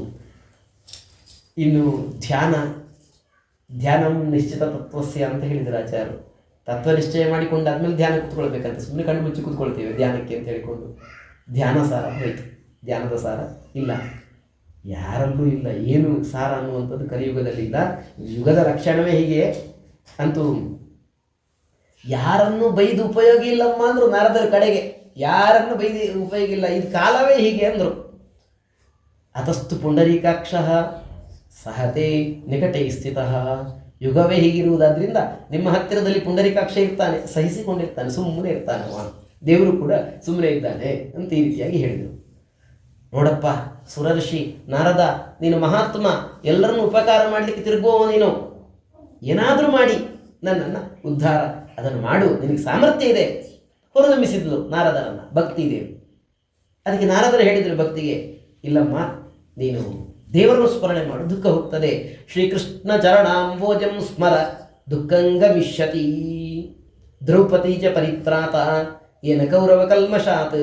ದ್ರೌಪದಿ ರಕ್ಷಿತಳಾದ್ಲು ಕೌರವರ ಕಲ್ಮಶದಿಂದ. ಕೃಷ್ಣ ಅಂತ ಹೇಳಿ ಪಾಲಿತ ಗೋಪಸುಂದರಿಯ, ಗೋಪಸುಂದರಿಯರೆಲ್ಲರೂ ಕೂಡ ಕೃಷ್ಣನಿಂದ 7 ದಿವಸಗಳ ಕಾಲ ಬೆಟ್ಟದ ಅಡಿಯಲ್ಲಿ ನಿಂತುಕೊಂಡು ರಕ್ಷಿತರಾಗಿದ್ದಾರೆ. ನೀನು ಭಕ್ತಿ, ಭಗವಂತನಿಗೆ ಅತಿ ಪ್ರೀತಿ ಪಾತ್ರಳು, ನಿನ್ನಂದೇವ್ ಕೈ ಬಿಡ್ತಾನ ಇಲ್ಲ. ಸತ್ಯಾದಿ ತ್ರಿಯುಗೆ ಬೋಧ ವೈರಾಗ್ಯವು ಮುಕ್ತಿ ಸಾಧಕವು. ಜ್ಞಾನ ವೈರಾಗ್ಯ ಇತ್ಯಾದಿಗಳೆಲ್ಲ ಕೃತ ತ್ರೇತ ದ್ವಾಪರದಲ್ಲಿ ಎಲ್ಲ ವಿಶೇಷವಾಗಿ ಮೋಕ್ಷಕ್ಕೆ ಸಾಧಕ. ಕಲಿಯುಗದಲ್ಲಿ ಅದರ ಮೂಲಕ ಮೋಕ್ಷಕ್ಕೆ ಹೋಗಲಿಕ್ಕೆ ತುಂಬ ಕಷ್ಟ. ಭಕ್ತಿಯೇ ವಿಶೇಷವಾಗಿ ಬ್ರಹ್ಮ ಸಾಯುಜ್ಯ ಕಾರಣಿ ಕಲಿಯುಗದಲ್ಲಿ ಅಂತ ಈ ರೀತಿಯಾಗಿ ಹೇಳ್ತಾ, ಆದ್ದರಿಂದ ನಿನ್ನನ್ನು ದೇವರು ಸ್ವೀಕಾರ ಮಾಡಿದ್ದಾನೆ. ನೀನು ವಿಶೇಷವಾಗಿ ಉದ್ಧಾರ ಆಗಬೇಕು. ನಿನ್ನ ಇಚ್ಛೆಯನ್ನು ನಾನು ವಿಶೇಷವಾಗಿ ಖಂಡಿತ ಏನಾದರೂ ಮಾಡಲಿಕ್ಕೆ ಆಗ್ತದೋ ಅಂತ ಉಪಾಯವನ್ನು ಚಿಂತನೆ ಮಾಡ್ತೇನೆ. ಕಲಿನ ಸದೃಶಕ್ಕೋಪಿ ಯುಗೋ ನಾಸ್ತಿ ವರಾನನೇ. ಕಲಿಗೆ ಸದೃಶವಾಗಿರ್ತಕ್ಕಂಥ ಯುಗವೇ ಬೇರೆ ಯಾವುದೂ ಕೂಡ ಇಲ್ಲ. ಕಲಿಗೆ ಸದೃಶವಾಗಿರ್ತಕ್ಕಂಥ ಯುಗ ಅಂತ ಹೇಳಿದ್ರೆ ಕಲಿಯುಗವೇ. ಸಾಧನೆ ಹೆಚ್ಚು ಮಾಡಲಿಕ್ಕೆ ಸಾಧ್ಯ ಆಗ್ತದೆ ಕಲಿಯುಗದಲ್ಲಿ. ಆದ್ದರಿಂದ ಭಕ್ತಿಯ ಎದುರಿಗೆ ಪ್ರೇತ, ಪಿಶಾಚ, ರಾಕ್ಷಸ, ಅಸುರ ಯಾರೂ ಕೂಡ ನಿಲ್ಲುವುದಿಲ್ಲ. ಭಕ್ತರ ಸ್ಪರ್ಶವನ್ನು ಮಾಡಲಿಕ್ಕೂ ಕೂಡ ಇವರೆಲ್ಲರೂ ಕೂಡ ಹೆದರುತ್ತಾರೆ. ತಪಸ್ಸಿನಿಂದ ಆಗದೇ ಇದ್ದದ್ದು, ವೇದಾಧ್ಯಯನದಿಂದ ಆಗದೇ ಇದ್ದದ್ದು, ದೊಡ್ಡ ಜ್ಞಾನದಿಂದ ಆಗದೇ ಇದ್ದದ್ದು ವಿಶೇಷವಾಗಿ ಭಕ್ತಿಯಿಂದ ಸಾಧಿಸಲಿಕ್ಕೆ ಆಯಿತು ಅಂತ ಹೇಳಲಿಕ್ಕೆ ಗೋಪಿಕಾಸ್ತ್ರೀಯರು ಪ್ರಮಾಣ. ಆದ್ದರಿಂದ ನೃಣಾಂ ಜನ್ಮ ಸಹಸ್ರೇಶು ಭಕ್ತೌ ಪ್ರೀತಿರ್ಹಿ ಜಾಯತೆ. 1000 ಜನ್ಮ ಕಳೆದ ಮೇಲೆ ಭಕ್ತಿ ಮಾಡೋಣ ಅಂತ ನಮಗೆ ಇಚ್ಛೆ ಹುಡ್ತದಂತೆ. ಕಲವು ಭಕ್ತಿ ಭಕ್ತಿಯ ಕೃಷ್ಣ ಪುರಸ್ಥಿತ. ಕಲಿಯುಗದಲ್ಲಿ ಭಕ್ತಿ ಮಾತ್ರ ಅಂತೆ. ಭಕ್ತಿಯಿಂದ ದೇವರು ನಮ್ಮ ಎದುರಿಗೆ ನಿಲ್ತಾನಂತೆ, ಮತ್ತೆ ಯಾವುದೂ ಇಲ್ಲ. ಆದ್ದರಿಂದ ಭಕ್ತಿ ದ್ರೋಹಕರರು ಎಲ್ಲರೂ ಕೂಡ ನಷ್ಟರಾಗ್ತಾರೆ. ಕಲಿಯುಗದಲ್ಲಿ ಭಕ್ತಿ ಅನ್ನುವಂಥದ್ದು ಅತ್ಯಂತ ಉತ್ಕೃಷ್ಟ. ದೂರ್ವಾಸ ಭಕ್ತನ ದ್ರೋಹವನ್ನು ಮಾಡಿ ತುಂಬ ಕಷ್ಟಪಡಬೇಕಾಯಿತು. ಅಲಂ ವ್ರತೈರಲಂ ತೀರ್ಥೈರಲಂ ಯೋಗೈರಲಂ ಮಖೈಹಿ. ಭಕ್ತಿಯೇ ಮೋಕ್ಷಕ್ಕೆ ಕಾರಣ. ಆದ್ದರಿಂದ ನಿನ್ನನ್ನು ಏನಾದರೂ ಮಾಡಿ ಉದ್ಧಾರ ಮಾಡಬೇಕು ಅಂತ ಹೇಳಿಕೊಂಡು ನಾರದರು ಹೇಳ್ತಾ ವಿಶೇಷವಾಗಿ ಏನು ಏನಾದರೂ ಉಪಾಯವನ್ನು ಚಿಂತನೆ ಮಾಡ್ತಾ ಇದ್ದಾರಂತೆ. ವೇದ ಪಾರಾಯಣ ಮಾಡಿದರು. ಹೇಳ್ರಿ ಅಂತ ಹೇಳಿದರು, ಹೇಳಲಿಲ್ಲ. ವೇದಾಂತ ಗೀತಾ ಪಾಠ ಮತ್ತೆ ಆಗಲಿಲ್ಲ. ಕಣ್ಬಿಡ್ತಾರೆ ಮತ್ತು ಕಣ್ಮುಚ್ತಾರೆ ಜ್ಞಾನ ವೈರಾಗ್ಯರು. ಹೇಗೆ ಕೊನೆಗೆ ಶುಷ್ಟ ಕಾಕ್ಷ ಸಮಂಗತವು, ಒಣಗಿದ ಕಟ್ಟಿಗೆಯಂತೆ ಆಗಿಬಿಟ್ಟಿದ್ದಾರೆ. ಏನು ಮಾಡಬೇಕು ಅಂತ ಗೊತ್ತಾಗ್ತಾ ಇಲ್ಲ. ಎಂಥ ದೊಡ್ಡ ನಿದ್ರೆ ಇದು. ನಿದ್ರೆಯಲ್ಲೇ ವೃದ್ಧರಾಗಿ ಹೋಗಿದ್ದಾರೆ. ಇಷ್ಟು ನಿದ್ರೆ, ಬಹಳ ದೊಡ್ಡ ನಿದ್ರೆ ಅಂತ ಹೇಳಿಕೊಂಡು ಭಗವಂತನ ಚಿಂತನೆ, ನೀನೇ ಗತಿ ದೇವರೇ, ಏನಾದರೂ ಮಾಡಿ ಜ್ಞಾನ ವೈರಾಗ್ಯರು ಮತ್ತೆ ಕಲಿಯುಗದಲ್ಲಿ ವಿಜೃಂಭಿಸಬೇಕು, ಹಾಗೆ ಮಾಡು ಅಂತ ನಾರದರು ಮೇಲೆ ಕೈ ಮುಗಿದ್ರಂತೆ ಭಗವಂತನಿಗೆ. ವ್ಯೋಮವಾಣಿ ಆಯ್ತಂತೆ, ಆಕಾಶವಾಣಿ ಆಯ್ತಂತೆ. ಉದ್ಯಮ ಸಫಲ ನಿನ್ನದು, ಯೋಗ್ಯ ಉದ್ಯಮವನ್ನೇ ಮಾಡ್ತಾ ಇದ್ದಿ, ನಿನಗೆ ಒಳ್ಳೆಯದಾಗುತ್ತೆ. ನೀನು ಸಜ್ಜನರು ಮಾಡಬೇಕಾಗಿರ್ತಕ್ಕಂಥ ಕರ್ಮವನ್ನೇ ಮಾಡ್ತಾ ಇದ್ದಿ. ನಾರದರಿಗೆ ಧೈರ್ಯ ಬಂತು. ಹಾಗಾದರೆ ಜ್ಞಾನ ಮತ್ತು ವೈರಾಗ್ಯರನ್ನ ಎದ್ದು ನಿಲ್ಲಿಸ್ತೇನೆ ಅಂತ ನಾನು ಹೊರಟದ್ದು ಅದು ಸರಿ ಇದೆ, ದೇವರಿಗೆ ನನ್ನ ಇಚ್ಛೆ ಅದು ಒಪ್ಪಿತಾಗಿದೆ ಅಂತ ಹೇಳಿಕೊಂಡು ನಾರದರು ತೀರ್ಮಾನ ಮಾಡಿಕೊಂಡ್ರು. ತೀರ್ಥಕ್ಕೆ ಹೋಗ್ತಾ ಇದ್ದಾರೆ. ಋಷಿಗಳಲ್ಲಿ ಕೇಳ್ತಾ ಇದ್ದಾರೆ, ನಿಮ್ಗೆ ಗೊತ್ತುಂಟೋ ಯಾವುದರಿಂದ ಜ್ಞಾನ, ಯಾವುದರಿಂದ ವೈರಾಗ್ಯ ಎದ್ದು ನಿಲ್ತಾರೆ, ಭಕ್ತಿ ಸಂತೋಷದಿಂದ ಇರ್ತಾಳೆ ಅಂತ. ಯಾರೂ ಕೂಡ ಹೇಳಲಿಕ್ಕೆ ಸಮರ್ಥರಾಗ್ತಾ ಇಲ್ಲ. ಕೆಲವರು ಮೂಕೀಭೂತರಾಗ್ತಾ ಇದ್ದಾರೆ, ಕೆಲವರು ಪಲಾಯನವನ್ನು ಮಾಡ್ತಾ ಇದ್ದಾರೆ. ಏನು ಮಾಡಬೇಕು ಅಂತ ಗೊತ್ತಾಗ್ತಾ ಇಲ್ಲ. ವೇದ ಪಾರಾಯಣ ಮಾಡಿದ್ದೇನೆ ಅಂತಾರೆ ನಾರದರು, ಗೀತಾ ಪಾರಾಯಣ ಅದು ನಡೆದಿದೆ ಅಂತಾರೆ. ಏನು ಹೇಳಿದರೂ ಕೂಡ ಆಗ್ತಾ ಇಲ್ಲ. ಏನೇನು ಹೇಳಿದರೂ ಕೂಡ ಆಗ್ತಾ ಇಲ್ಲ. ಕೊನೆಗೆ ಎಬ್ಬಿಸ್ತೇನೆ ಅಂತ ನಾರದರು. ಕಿವಿಯಿಂದ ಕಿವಿಗೆ ಬಿದ್ದು ನಾರದರು ಏನೋ ಜ್ಞಾನ ವೈರಾಗ್ಯರನ್ನು ಎದ್ದು ನಿಲ್ಲಿಸ್ತೇನೆ ಅಂತ ಹೊರಟಿದ್ದಾರೆ. ಭಕ್ತಿ ಹೇಳಿದ್ದಾಳಂತೆ ಅನ್ನುವಂಥದ್ದು ಎಲ್ಲ ಬಿತ್ತು. ಎಲ್ಲರೂ ನಾರದರ ಹಿಂದೆ ತಿರುಗ್ತಾ ಇದ್ದಾರಂತೆ. ದೊಡ್ಡ ಗುಂಪಾಯ್ತಂತೆ. ಏನು ಮಾಡ್ತಾರೆ ನೋಡೋಣ ಅಂತ ಕುತೂಹಲದಿಂದ. ಈ ಸಂದರ್ಭದಲ್ಲಿ ನಾರದರು ಭಾಗವತವನ್ನು ವಿಶೇಷವಾಗಿ ಹೇಳಿಸಿದರೆ ಇವರು ಉದ್ಧಾರ ಆಗ್ತಾರೆ ಅಂತ ಆಯಿತು. ಯಾರು ಹೇಳಬೇಕು ಅಂತ. ಅದಕ್ಕೆ ಇದ್ದಕ್ಕಿದ್ದ ಹಾಗೆ ಸನಕಾದಿಗಳೆಲ್ಲರೂ ಕೂಡ ಬಂದ್ರಂತೆ. ನಾರದರು ಅವರ ಮೂಲಕ ಭಾಗವತದ ಸಪ್ತಾಹ ಅನ್ನುವಂಥದ್ದು ಏನುಂಟು ಅದನ್ನು ಮಾಡಿಸಿದ್ರಂತೆ. ನಾರದರು ಕೂಡ ಕೂತು ಕೇಳಿದ್ರಂತೆ. ಜ್ಞಾನ ವೈರಾಗ್ಯರಲ್ಲೇ ಇದ್ರಂತೆ. ಅವರ ಸಪ್ತಾಹ ಮುಗಿಯುವಾಗ ಭಕ್ತಿ ಅನ್ನುವಂಥ ತರುಣರಾಗಿರ್ತಕ್ಕಂಥ ಜ್ಞಾನ ವೈರಾಗ್ಯರನ್ನು ಪಡೆದುಕೊಂಡು ಅವರಿಬ್ಬರು ಕೂಡ ಉದ್ಧಾರರಾದರು. ಹೀಗೆ ಜ್ಞಾನ ವೈರಾಗ್ಯವನ್ನು ಮತ್ತೆ ಎದ್ದು ನಿಲ್ಲಿಸುವುದು ಅಂತ ಇದ್ದರೆ ಅದು ವಿಶೇಷವಾಗಿ ಭಾಗವತ. ಅವಳು ಕೃತಕೃತ್ಯಳಾದರು. ನಾರದರಿಗೆ ಬಹಳಷ್ಟು ಕೃತಜ್ಞತೆ ಅನ್ನುವಂಥದ್ದು ಏನುಂಟೋ ಅದನ್ನು ಅರ್ಪಿಸಿದ್ಲು ಅನ್ನೋದನ್ನು ಹೇಳ್ತಾ, ಈ ಭಾಗವತ ಎಲ್ಲ ಪಾಪವನ್ನು ಕೂಡ ಪರಿಹರಿಸ್ತದೆ ಅಂತ. ವಿಶೇಷವಾಗಿ ಎಲ್ಲ ಯಾವ ರೀತಿಯಾಗಿರ್ತಕ್ಕಂಥ ಪಾಪ ಇದ್ದರೂ ಕೂಡ ಅದೆಲ್ಲವೂ ಕೂಡ ಭಾಗವತದಿಂದ ಪರಿಹಾರ ಆಗ್ತದೆ ಅನ್ನುವಂಥದ್ದನ್ನು ಹೇಳ್ತಾ, ಆ ನಂತರ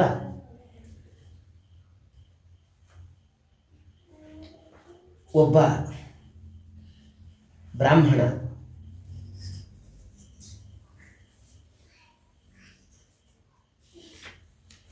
ಅವನು ಸದಾಚಾರ ಸಂಪನ್ನನಾಗಿರ್ತಕ್ಕಂಥ ಬ್ರಾಹ್ಮಣ. ತುಂಗಭದ್ರಾ ನದಿಯ ತೀರದಲ್ಲಿ ಇದ್ದ. ಆ ಕಾಲವೇ ಹಾಗಿತ್ತು. ಎಲ್ಲರೂ ಕೂಡ ಸತ್ಕರ್ಮವನ್ನೆಲ್ಲವನ್ನು ಕೂಡ ಆಚರಿಸ್ತಾ ಇದ್ದರು. ಶ್ರೌತ ಸ್ಮಾರ್ತ ಕರ್ಮಾನುಷ್ಠಾನವನ್ನೆಲ್ಲ ಚೆನ್ನಾಗಿ ಮಾಡ್ತಾ ಇದ್ದ. ದುಂದುಲಿ ಅಂತ ಅವನ ಪತ್ನಿ. ಆಕೆ ಬಹಳ ಸುಂದರಿ. ಭಿಕ್ಷೆಯಿಂದ ಬದುಕ್ತಾ ಇದ್ದ ಬ್ರಾಹ್ಮಣ. ಮನೆಯಲ್ಲಿ ತನ್ನ ಮಾತೇ ನಡಿಬೇಕು ಅನ್ನುವಂಥ ಹಠ ಆ ದುಂದುಲಿಗೆ. ಊರವರ ಸಮಾಚಾರ ಎಲ್ಲ ಅವಳಿಗೆ ತುಂಬ ಪ್ರಿಯ. ಹಾಗಾಗಿ ಬೇಕು ಕೆಲಸವನ್ನೆಲ್ಲ ಮುಗಿಸಿ ಅಲ್ಲೇ ಹೋಗುದು. ಆ ಕಡೆ ಈ ಕಡೆ ಕಾಂಪೌಂಡಲ್ಲಿ ಕೂತ್ಕೊಂಡು ಕೇಳ್ತಾ ಇರೋದು ಹರಟೆ ಇತ್ಯಾದಿಗಳನ್ನೆಲ್ಲವನ್ನು ಕೂಡ. ದುಡ್ಡು ತುಂಬ ಆಸೆ, ಬೇಕು ಬೇಕು ಬೇಕು ಅಂತ. ಇಷ್ಟಿದ್ರೆ ಸಾಕಾಗುವುದಿಲ್ಲ, ಇಷ್ಟು ಬೇಕು ಇಷ್ಟು ಬೇಕು ಇಷ್ಟು ಬೇಕು ಅಂತ ಹೇಳಿಕೊಂಡು ಆ ದುಡ್ಡಿಗೆ ಯಾರೊಟ್ಟಿಗೆ ಬೇಕಾದರೂ ಜಗಳ ಆಡಲಿಕ್ಕೆ ತಯಾರವಳು. ಆದರೂ ದಂಪತಿಗಳು ಪ್ರೀತಿಯಿಂದ ಇದ್ದರಂತೆ. ಇಂಥ ಸ್ಥಿತಿಯಲ್ಲಿ ಸುಖ ಇಲ್ಲ, ಸಂತತಿ ಇಲ್ಲ. ಅವಳಿಗೆ ಅದರ ಚಿಂತೆಯೇ ಇಲ್ಲ. ಇವನಿಗೆ ತುಂಬ ಚಿಂತೆ, ಪತಿಗೆ, ಬ್ರಾಹ್ಮಣನಿಗೆ. ಏನು ಮಾಡಬೇಕು ಅಂತ ಗೊತ್ತಾಗ್ತಾ ಇಲ್ಲ. ಸಂತತಿ ಪ್ರಾಪ್ತಿಗೋಸ್ಕರ ಬಗೆ ಬಗೆಯ ಪುಣ್ಯಕರ್ಮ ಎಲ್ಲ ನಡೆದಿದೆ. ದೀನರಿಗೆ, ದರಿದ್ರರಿಗೆ ಭೂದಾನ, ಗೋದಾನ, ವಸ್ತ್ರದಾನ, ಸುವರ್ಣದಾನ, ಸಂಪತ್ತಿನ ಅರ್ಧಾಂಶ ದಾನ ಮಾಡಿದರೂ ಕೂಡ ಸಂತತಿ ಆಗಲಿಲ್ಲ. ಕೊನೆಗೆ ಕಾಡಿಗೆ ಹೋದಂತೆ. ಮಧ್ಯಾಹ್ನದ ಹೊತ್ತು ಒಂದು ಸರೋವರಕ್ಕೆ ಹೋದ, ನೀರು ಕುಡ್ದ, ಅಲ್ಲಿ ಕೂತ್ಕೊಂಡ, ಕಣ್ಣು ಮುಚ್ಚಿಕೊಂಡು. ಯಾರೊಬ್ಬರು ಸನ್ಯಾಸಿಗಳು ಬಂದರು. ಬಂದ ತಕ್ಷಣ ಕೇಳಿದ್ರಂತೆ ಇವನ ಹತ್ರ, ಯಾಕಪ್ಪ ಅಳ್ತಾ ಇದ್ದಿ? ದೊಡ್ಡ ಚಿಂತೆ ಏನು? ಶೋಕಕ್ಕೆ ಕಾರಣ ಏನು? ಅಲ್ಲ, ನನ್ನ ಪೂರ್ವ ಜನ್ಮದಿಂದ ನಾನು ಮಾಡಿದ ಪ್ರಾರಬ್ಧ ಪಾಪ ಅದು ನನಗೆ ಈ ಜನ್ಮದಲ್ಲಿ ಸಂತತಿ ಇಲ್ಲದಿದ್ದವನನ್ನಾಗಿ ಮಾಡಿದೆ. ನಾನು ಜಲಾಂಜಲಿ ಕೊಟ್ಟರೆ ಪಿತೃಗಳು ಕೂಡ ಅದನ್ನು ನೋಡ್ತಾ ಇಲ್ಲ. ಯಾಕಂದ್ರೆ ನನಗೆ ಸಂತತಿ ಇಲ್ಲ. ಆದ್ದರಿಂದ ತಗೊಳ್ತಾರೆ ನನ್ನ ಕೈಯಿಂದ ನಾನು ಬಿಟ್ಟ ಜಲಾಂಜಲಿಯನ್ನು, ತರ್ಪಣವನ್ನೆಲ್ಲ ತಗೊಳ್ತಾರೆ. ಆದರೆ ಅವರು ನಿಟ್ಟುಸಿರು ಅದಕ್ಕೆ ಬೀಳುತ್ತೆ. ಅದರಿಂದ ಬಿಸಿಯಾಗಿ ಬಿಡುತ್ತೆ. ನಾನು ಕೊಟ್ಟದ್ದು ಬಿಸಿನೀರಿನಿಂದ ತರ್ಪಣ ಇಲ್ಲ, ಎಷ್ಟು ಚಳಿ ಆದರೂ ಕೂಡ ತಣ್ಣೀರಿನಿಂದಲೇ ತರ್ಪಣ. ಆದರೆ ಅವರಿಗೆ ಮಾತ್ರ ಅದು ಬಿಸಿಯಾಗಿ ಹೋಗಿ ಸೇರ್ತಾ ಇದೆ. ಏನು ಮಾಡಬೇಕು ಅಂತ ಗೊತ್ತಾಗ್ತಾ ಇಲ್ಲ. ದೇವತೆಗಳು, ಪಿತೃಗಳು ಯಾರು ಕೂಡ ಸ್ವೀಕರಿಸ್ತಾ ಇಲ್ಲ. ನನಗೆಲ್ಲ ಶೂನ್ಯ ಅಂತ ಅನಿಸಿದೆ. ಪ್ರಾಣವನ್ನೇ ಬಿಡಬೇಕು ಅಂತ ಇಚ್ಛೆಯಿಂದ ಇಲ್ಲಿಗೆ ಬಂದಿದ್ದೇನೆ, ಕಾಡಿಗೆ ಬಂದಿದ್ದೇನೆ. ನನಗೆ ಧಿಕ್ಕಾರ ಇಲ್ಲಿ. ಎಷ್ಟು ಅಂತ ಹೇಳಿದ್ರೆ, ನನ್ನ ಮನೆಯಲ್ಲಿ ಗೋವು ತಂದರೂ ಕೂಡ ಅದು ಕರು ಹಾಕೋದಿಲ್ಲ, ಗಿಡ ನೆಟ್ಟರು ಕೂಡ ಫಲ ಬರುವುದಿಲ್ಲ. ಇಂತಹ ಸ್ಥಿತಿ ನನ್ನದು. ಮನೆಗೆ ತಂದ ಹಣ್ಣು ಕೂಡ ಕೊಳೆತು ಹೋಗುತ್ತೆ ಬೇಗ. ನನ್ನ ಸ್ಥಿತಿ ಹೀಗೆ. ನಾನು ಬದುಕಿದ್ದು ಏನು ಪ್ರಯೋಜನ? ನಾನು ಸಾಯ್ತೇನೆ ಅಂತ ಕೂಡಲೇ ಮುಖ ನೋಡಿದಂತೆ ಸನ್ಯಾಸಿ. ಮುಖ ನೋಡಿ ಜ್ಯೋತಿಷ್ಯ ಹೇಳಿದಂತೆ, ಮೋಹ ಬಿಡು, ಮಗು ಬೇಕು ಅನ್ನುವ ಮೋಹ ಬಿಡು. ಕರ್ಮ ಪ್ರಬಲವಾಗಿದೆ, ಕರ್ಮವನ್ನು ಅನುಭವಿಸೇ ತೀರಬೇಕು ನೀನು. ನಿನ್ನ ಪ್ರಾರಬ್ಧವನ್ನು ನೋಡಿದ್ದೇನೆ, ಅದರ ಆಧಾರದ ಮೇಲೆ ಈ ಮಾತನ್ನು ಹೇಳ್ತಾ ಇದ್ದೇನೆ. ಇನ್ನು 7 ಜನ್ಮ ನಿನಗೆ ಸಂತತಿ ಇಲ್ಲ ಅಂದ್ಬಿಟ್ರು. ನೋಡು, ಸಗರ, ಅಂಗ ಇತ್ಯಾದಿಗಳೆಲ್ಲ ತುಂಬ ದುಃಖವನ್ನು ಅನುಭವಿಸಿದ್ದಾರೆ ಸಂತತಿಯಿಂದ. ನೀನು ಸಂತತಿ ಆಸೆಯನ್ನು ಬಿಡು, ಸನ್ಯಾಸಿಯಾಗು, ನನ್ನೊಟ್ಟಿಗೆ ಬಾ. ಸನ್ಯಾಸದಲ್ಲಿ ಸುಖ ಇದೆ. ಜಪ ಮಾಡ್ತಾ ಇರ್ಬೋದು, ಒಬ್ಬನೇ. ಮಠಾಧಿಪತಿ ಅಲ್ಲ, ತಿರುಗ್ತಾ ಇರು, ಆರಾಮ. ಉಪದೇಶ ರುಚಿಯಾಗಲಿಲ್ಲ ಅಂತಂದು ನಾನು ಸಂತತಿ ಬೇಕು ಅಂತ ಬಂದು ನೀನು ಸನ್ಯಾಸಿ ಆಗಿ ಅಂತ ಹೇಳಿಕೊಂಡು ನನ್ನ ಕರ್ಕೊಂಡು ಹೋಗ್ತಾ ಇದೆಯಲ್ಲ, ನನಗೆ ಪುತ್ರ ಭಾಗ್ಯ ಬೇಕು, ಕೊಡ್ತೀಯೋ ಇಲ್ವೋ?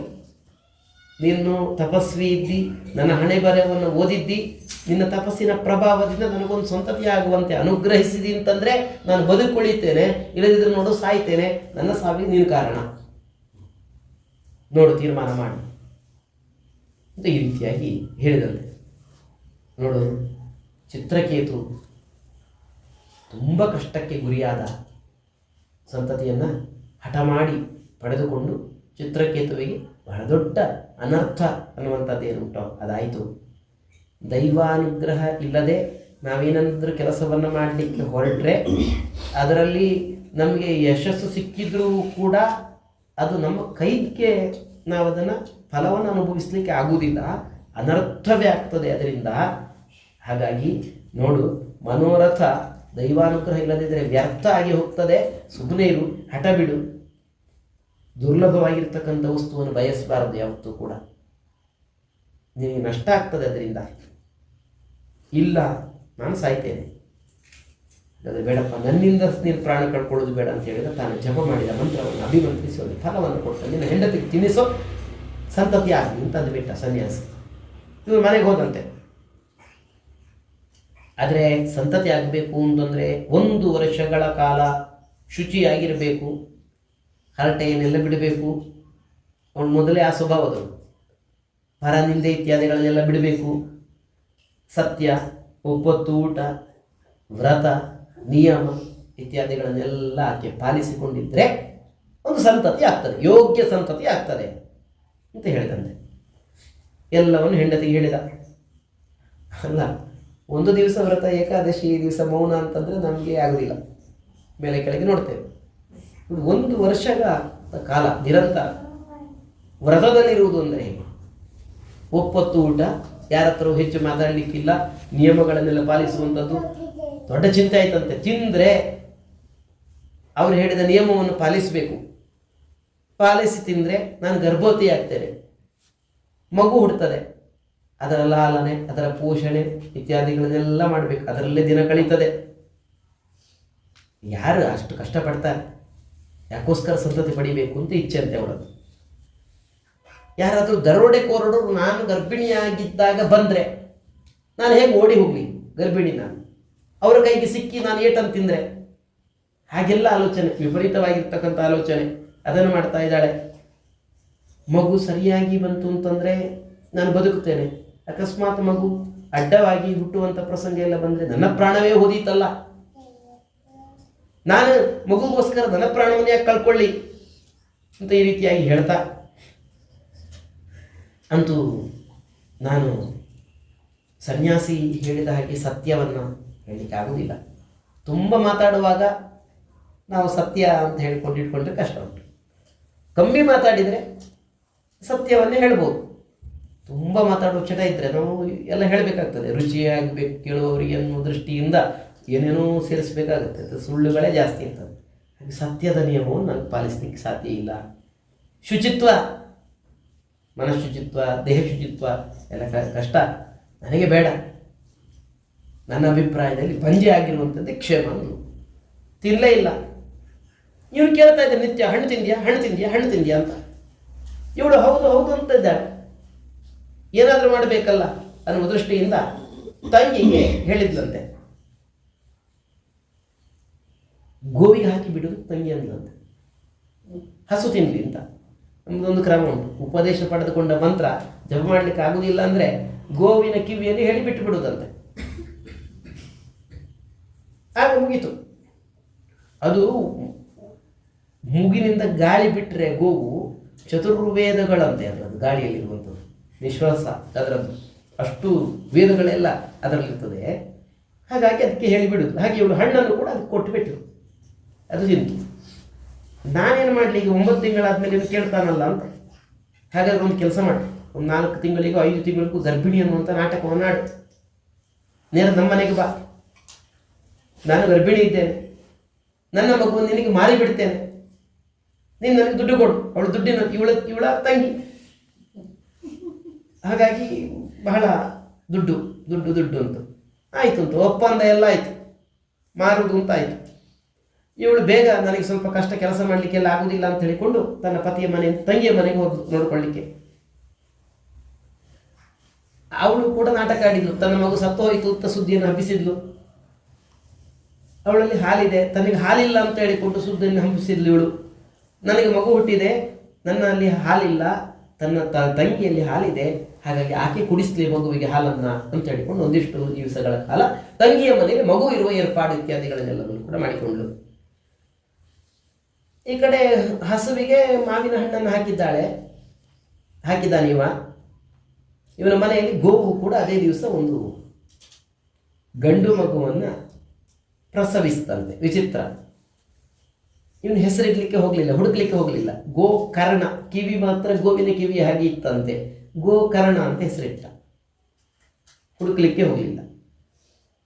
ಅವನು ದುಂದುಲಿ, ಅವಳ ಹೆಸರು ದುಂದುಕಾರಿ ಅಂತ ಅವನಿಗೆ ಹೆಸರು ಇತ್ತು ಆ ಮಗನಿಗೆ. ಇಬ್ಬರು ಬೆಳೀತಾ ಇದ್ದಾರೆ, ನಾಮಕರಣ ಎಲ್ಲ ಆಯಿತು. ಗೋಕರ್ಣ ಪಂಡಿತನಾದ, ಜ್ಞಾನಿಯಾದ, ಮಹಾದುಷ್ಟನಾದ ದುಂದುಕಾರಿ. ಸ್ನಾನ ಇಲ್ಲ, ಶೌಚ ಇಲ್ಲ, ಕುಡಿಯಬಾರದನ್ನು ಕುಡಿತಾ ಇದ್ದಾನೆ, ತಿನ್ನಬಾರದನ್ನು ತಿನ್ನುತ್ತಾ ಇದ್ದಾನೆ, ಮಹಾಕ್ರೋಧಿ, ಅನ್ಯಾಯದ ಹಣ ಇತ್ಯಾದಿಗಳನ್ನೆಲ್ಲ ಶವದ ಕೈಯಲ್ಲಿ ಏನಾದರೂ ಇದ್ದರೂ ಕೂಡ ತೆಗೆದು ತಿನ್ನುವಷ್ಟು ದುಷ್ಟನಾದಂತೆ. ಇವನು ಮಡಿ ಬ್ರಾಹ್ಮಣ ಮಗ ಅಂತವನು. ಸ್ಥಿತಿ ಹೀಗಾಯಿತು. ಎಷ್ಟು ಅಂತ ಕೇಳಿದ್ರೆ ಆಡ್ತಾ ಇದ್ದ ಮಗುವನ್ನು ಎತ್ತು ತಗೊಂಡೋಗಿ ಬಾವಿಗೆ ಹಾಕೋದಂತೆ, ಹಾಕಲೇ ಇಲ್ಲ ಅಂತ ಹೇಳೋದಂತೆ. ಹೀಗೆಲ್ಲ ಮಾಡ್ತಾ ಇದ್ದ. ಕೊನೆಗೆ ಏನು ಮಾಡಬೇಕು ಅಂತಲೇ ತಂದೆಗೆ ಗೊತ್ತಾಗ್ತಾ ಇಲ್ಲ. ಅಧ್ಯಯನಕ್ಕೆ ಇವನು ಹೋಗಿದ್ದಾನೆ.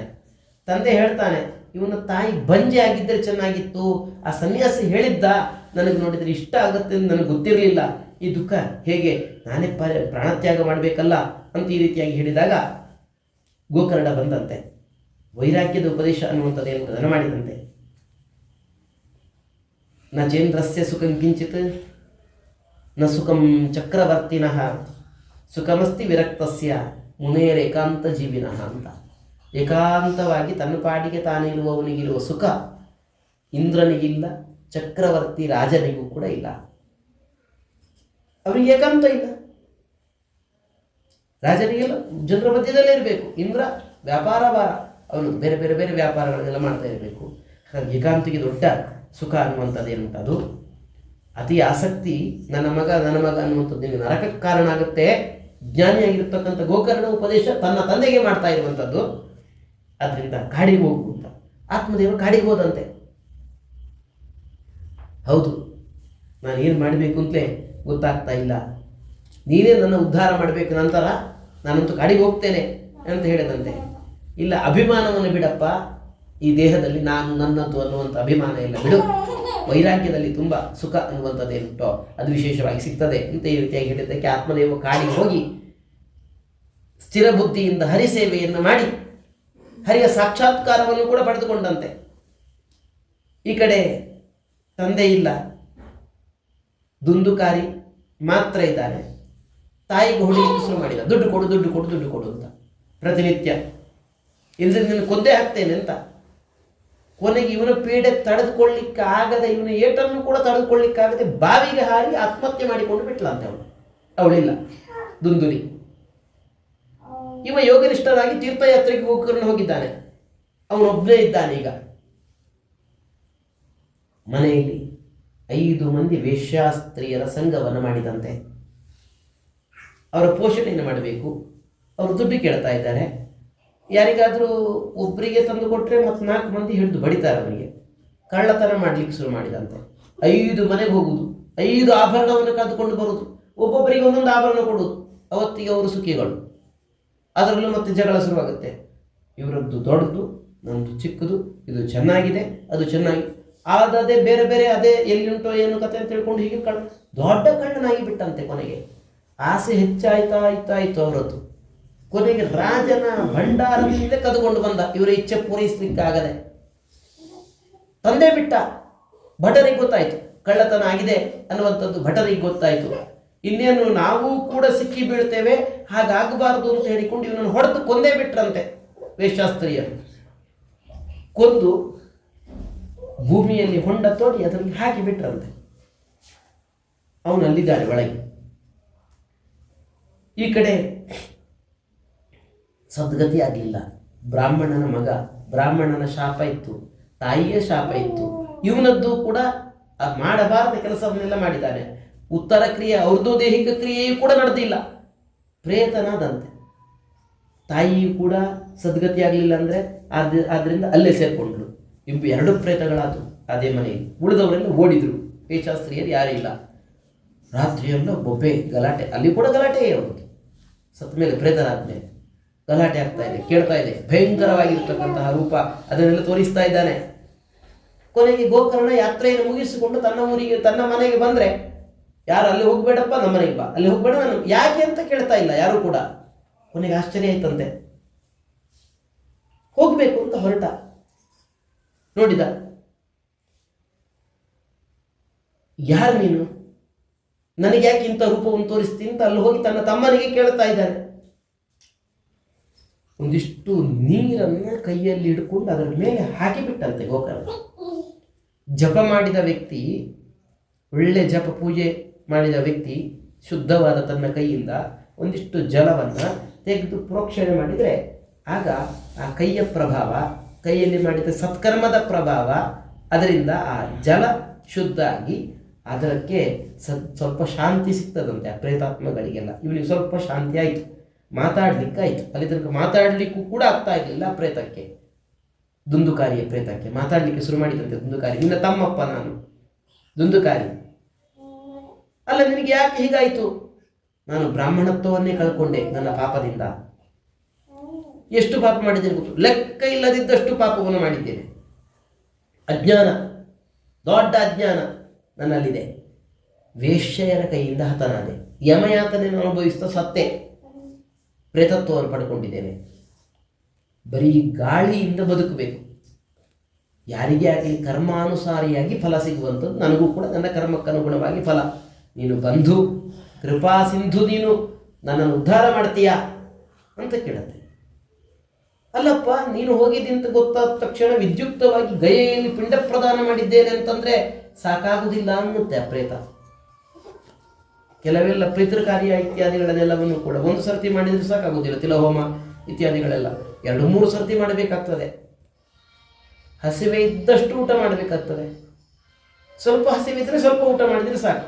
ಹಾಗೆ ಇದೆಲ್ಲವೂ ಕೂಡ 100 ಗಯಾ ಶ್ರಾದ್ದದಿಂದ ನನಗೆ ಮುಕ್ತಿ ಆಗುವುದಿಲ್ಲ, ಬೇರೆ ಏನಾದರೂ ಉಪಾಯವನ್ನು ಆಲೋಚನೆ ಮಾಡು ಅಂತ ಹೇಳಿದ್ದಕ್ಕೆ ಕೂತ್ಕೊಂಡಂತೆ ಸೂರ್ಯನ ಅಂತರ್ಗತ ನಾರಾಯಣನ ಧ್ಯಾನವನ್ನು ಮಾಡಿದಂತೆ, ದೇವರೇ ನೀನೇ ಗತಿ, ಏನಾದರೂ ಮಾಡಿ ನನ್ನ ತಮ್ಮನನ್ನು ಉದ್ಧಾರ ಮಾಡಲಿಕ್ಕೆ ಪರಿಹಾರವನ್ನು ನೀನು ಸೂಚಿಸು ಅಂತ ಕೇಳಿಕೊಂಡಂತೆ ಸೂರ್ಯಾಂತರ್ಗತನಾಗಿರ್ತಕ್ಕಂಥ ಪರಮಾತ್ಮನಲ್ಲಿ. ಆಗ ಸಪ್ತಾಹ ಪಾರಾಯಣ ಅದನ್ನು ಮಾಡಿದರೆ ಪ್ರೇತೋದ್ಧಾರ ಆಗುತ್ತೆ ಅಂತ ಹೇಳಿಕೊಂಡು ಅಶರೀರವಾಣಿಯ ಮೂಲಕ ಅವನು ಕಿವಿಗೆ ಬಿತ್ತು.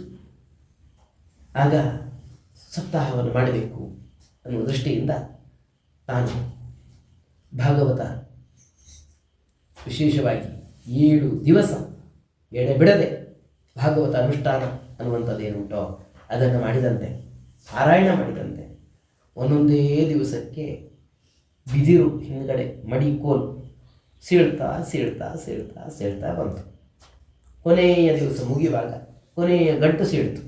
ದಿವ್ಯ ಶರೀರಿ ಅದರಿಂದ ಹೊರಗೆ ಹೋಗ್ತಾ ಇದ್ದಾನೆ. ಯಾರು ನೀನು ಅಂತದ್ದು ಆ ಗೋಕರ್ಣ ಕೇಳಿದರೆ ದುಂದುಕಾರಿ ಅಂತಾನೆ.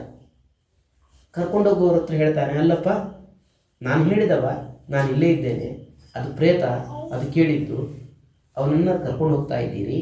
ನಾನು ಅವನಿಗಿಂತ ಪುಣ್ಯಾತ್ಮ, ಅದರಿಂದ ನನಗೆ ಪ್ರೇತತ್ವ ಜನ್ಮ ಬರಲಿಲ್ಲ, ಆದರೂ ನಾನು ಹೀಗೆ ಇಲ್ಲೇ ಇದ್ದೇನೆ, ನನ್ನನ್ನು ಬಿಟ್ಟು ಹೋಗ್ತಾ ಇದ್ದಿದ್ದಲ್ಲ ಯಾಕೆ ಅಂತ ಕೇಳಿದ್ದಕ್ಕೆ, ಹಾಗಲ್ಲಪ್ಪ, ತುಂಬ ವೇದನೆಯನ್ನು ಅನುಭವಿಸ್ತಾ ಇದ್ದ, ತುಂಬ ಕಷ್ಟದಿಂದ ಕೇಳಿದ್ದಾನೆ, ತುಂಬ ಕಷ್ಟದಿಂದ ಕೇಳಿದ್ದಾನೆ. ಹಾಗಾಗಿ ಅವನಿಗೆ ಸದ್ಗತಿ ಅನ್ನುವಂಥದ್ದು ಏನುಂಟೋ ಅದು ಸಿಕ್ಕಿತು ಅಂತ ಹೇಳಿದ್ದಕ್ಕೆ ಆ ಪ್ರೇತವು ಕೂಡ ಹೇಳ್ತಂತೆ, ನಾನು ಭಾಗವತವನ್ನು ಹೇಳ್ತಾ ಇದ್ದೆ, ಕಂಪಂತೆ ಸರ್ವ ಪಾಪಾನಿ. ಭಾಗವತವನ್ನು ಕೇಳ್ತಾ ಇರುವಾಗ ಪಾಪ ಎಲ್ಲ ದೇಹದೊಳಗೆ ಕಂಪಿಸ್ತಾ ಇತ್ತು. ವಿಚಿತ್ರ, ಎಲ್ಲವೂ ಕೂಡ ನನ್ನಿಂದ ಪಾಪಗಳಲ್ಲೂ ಕೂಡ ಬಿಸಿ ಪಾಪ ಅಂತ ಕೆಲವಂತೆ, ಹಸಿ ಪಾಪ ಅಂತ ಕೆಲವಂತೆ, ಒಣಗಿದ ಪಾಪ ಅಂತ ಕೆಲವಂತೆ, ಬೇರೆ ಬೇರೆ ರೀತಿಯಾಗಿರ್ತಕ್ಕಂಥ ಪಾಪಗಳಲ್ಲಿ ಒಣ, ಹಸಿ ಇತ್ಯಾದಿಗಳೆಲ್ಲ ಪ್ರಭೇದ ಇತ್ಯಾದಿಗಳೆಲ್ಲ ಇದೆ. ಬ್ರಹ್ಮಹತ್ಯಾ ಶಿರಸ್ಕಂಚ ಸ್ವರ್ಣಸ್ಥೇಯ ಭುಜದ್ವಯಂ ಅಂತೆಲ್ಲ ಹೇಳ್ತೇವೆ. ಅದಕ್ಕೂ ಒಂದು ಶರೀರ ಇತ್ಯಾದಿಗಳನ್ನೆಲ್ಲ ನಾವು ಕಲ್ಪನೆ ಮಾಡ್ಕೊಳ್ತೇವೆ.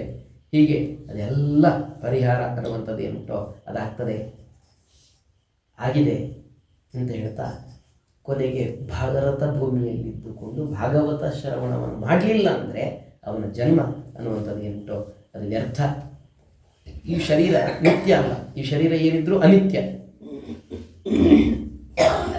ಈ ಶರೀರ ಮೂಳೆ ಅನ್ನುವಂಥ ಕಂಬವನ್ನು ಗಟ್ಟಿಯಾಗಿ ನೆಟ್ಟು ಚರ್ಮ ಅನ್ನುವಂಥ ಹೊದಿಕೆಯನ್ನು ಅದಕ್ಕೆ ಹೊದಿಸಿ ಅದಕ್ಕೆ ಬೇರೆ ಬೇರೆ ಮಣ್ಣಿನದ್ದು ಬೇರೆ ಬೇರೆ ಕಪ್ಪು, ಕೆಂಪು, ಬಿಳಿಯು ಆ ಬಣ್ಣದ ಲೇಪ ಅದನ್ನು ಚೆನ್ನಾಗಿ ಮಾಡಿ ಆಕೃತಿ ಅಂತ ಮಾಡಿತು. ಇಷ್ಟೇ ಈ ಶರೀರ ಅಂದರೆ.